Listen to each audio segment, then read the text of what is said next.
आता दहशत पण एवढी झाली ना, कोणाच्या पारण्यामध्ये आम्ही पाय जरी ठेवला ना तरी नवरदेवाचे घरचे डायरेक्ट नवरदेव पळून नेते. तर नमस्कार, मी अनिकेत साबळे आणि आजच्या नवीन ब्लॉग मध्ये तुमचं सगळ्यांचं स्वागत.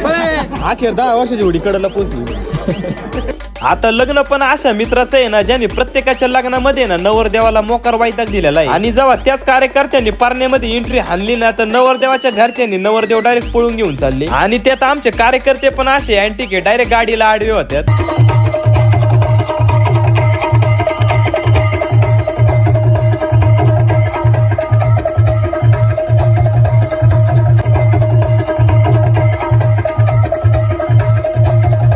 आणि तसं पाहिलं गेलं तर आमची अजून अर्धी टोळी नाचायला यायची बाकी होती, पण नवरदेवाला माहित होतं अर्धी टोळी आली तर आपले डायरेक्ट कपडे फाटणार, म्हणून नवरदेवाने आधीच मित्रांना आहे ना चुकीचा टायमिंग दिला. त्याच्यात हा आमचा तेजस असा आहे, दिसायला बारीक आहे पण नाचायला लागला ना तर डीजे वाल्याला सुद्धा घाम फुटतो. आणि तुमच्याकडे पण असे नाचायला डेंजर कार्यकर्ते असतील तर त्यांची आयडी कमेंट नक्की करा. 20 मिनिटाच्या ओढाओढी नंतर नवरदेव डायरेक्ट मंगल कार्यालयाच्या बाहेर पोहोचला.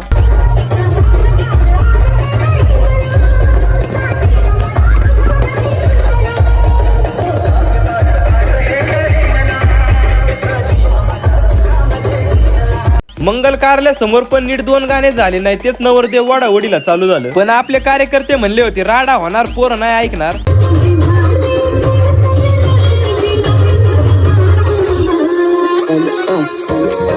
आतापर्यंत ज्या मित्रांचे लग्न झालेत ना, त्याचा एकाचा पण पारण्या असा नाही जो शांततेत झाला असं. माझ्या प्रत्येक मित्राच्या लग्नात ना कपडे फाडाफाडी दारादारी हायचे. मंगल कार्यालयामध्ये पोहोचल्यावर पाहुण्याने आमच्या सगळ्या कार्यकर्त्यांना टोप्या घातल्या. आणि तसं पाहिलं गेलं तर ही टोपी म्हणजे आपल्या महाराष्ट्राची शान आहे.